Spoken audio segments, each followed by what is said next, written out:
To be homeless is defined having no home or permanent place of residence.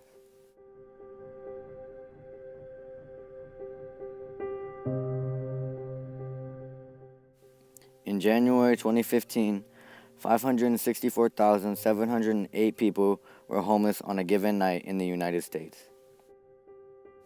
On April 20th, 2015, there was a calculated total of 1,750,000 homeless people in the U.S.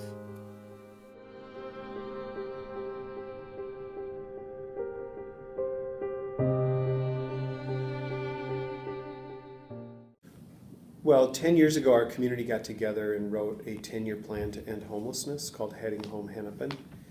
And in order to make sure some of the strategies in the plan were being implemented, the city and the county created this office. So our office is more of a planning office, and we help organize the community. We help look at systems. We try to help find resources for agencies and try and encourage the community to care about the issue of homelessness. I do a lot of public speaking. We do some grant writing on behalf of agencies. We bring the agencies together to plan together.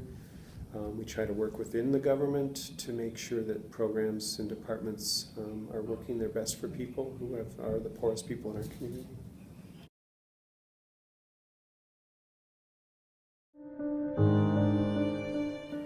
Well, I think that there's a lot of the programs that are set up for people who are really low income or who are experiencing homelessness are set up in ways, I think, that aren't always the most helpful ways. When I think about especially federal funds, like take for example our TANF, the Temporary Assistance for Needy Families, so much of the program is around complying with rules based on assumptions about poor people that aren't necessarily true. And so a lot of the programming becomes making sure people aren't getting more than they're supposed to or complying with certain rules in the program, rather than a holistic focus on helping people improve their station in life. I think with homelessness, one of the biggest problems, and one of the main reasons homelessness exists, is that the federal government stopped intervening in the housing market in the 1980s. The federal government for many decades, starting during the Great Depression in the 30s, built and operated public housing for very poor people and provided portable vouchers for people to make the rent more affordable. And a lot of those programs have either been dismantled or they've been, Congress has not allocated any new funds to make them grow. So people who earn the least in our community, the poorest people, there is no place that they can live that's affordable. If you earn $10,000 a year, there's no way you can go out in the community and find a place to live that you can afford. And because the federal government doesn't provide those housing supports anymore, we end up with a lot of people coming into our shelter system or experiencing homelessness. So I would say in that regard, we're definitely not doing enough. In today's dollars, probably $450 billion was cut in housing support programs in the 80s. And what we've done is we've replaced it with a couple of $1 billion in homeless assistance. So we definitely can't say we're throwing money at the problem like some people say, or that there's enough of a resource. Homelessness exists, and this is one of the nation's leading researchers on homelessness is Martha Burt, and she says that homelessness happens when you combine a very low income with a personal vulnerability. So it's really the most poorest and the most vulnerable people in our community and the most disconnected people who become homeless. And that's a real problem. It's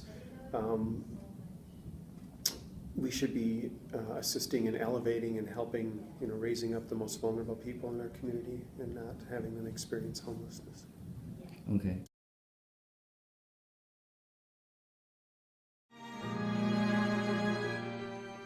Well, I think it's everybody's job.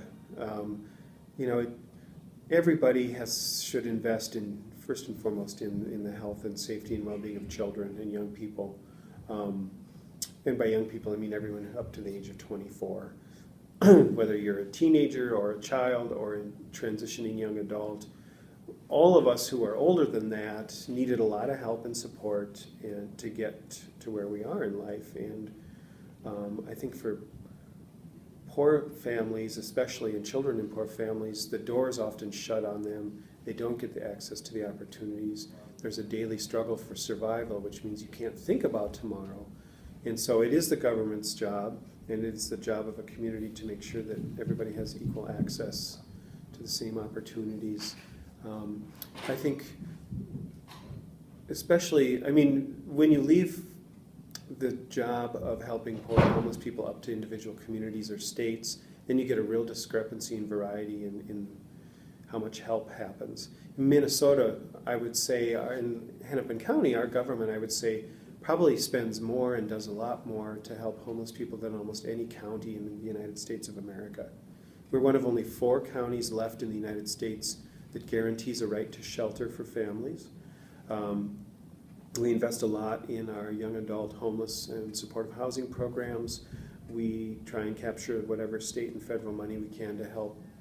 And so our rates of homelessness overall are much lower than other parts of the country. When you look at the number of street homeless in the city of Minneapolis, we probably have 200 street homeless people right now. Portland has 8,000, Seattle has 12,000, LA has 78,000. So I think when you compare it to other cities, we're doing well, but it's only really going to be a big federal, I think, response to all the states that's going to help everybody across the country deal with the problem of homelessness. And unfortunately, right now, the federal priorities are not really focused on housing and helping the poorest people in our community, I would say.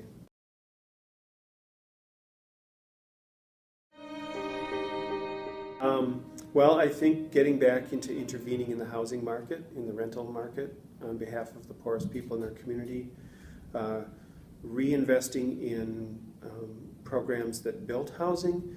For example, the federal government used to build rental housing in rural America for very poor people, and we stopped doing that in 1993. And ever since then, rural homelessness has been a problem. Investing in portable vouchers like the Section 8 program, creating or investing in a National Housing Trust Fund would be another way to help people. I think bringing one of the biggest problems we have, and again, homelessness is really just a symptom of the problem that we have people who don't earn enough money. And so looking at wage inequality, raising the minimum wage to a standard that allows a wage earner to support their family and be housed is important. A worker in 1973 who earned $4.22, in today's dollar terms, that was the equivalent of $22 an hour. And so workers have lost their buying power or purchasing power and don't make enough money to provide for everything. So looking at things that will raise wages, give people opportunity to learn more skills and get better jobs, investing in housing, those are basic things I think we could do a better job of.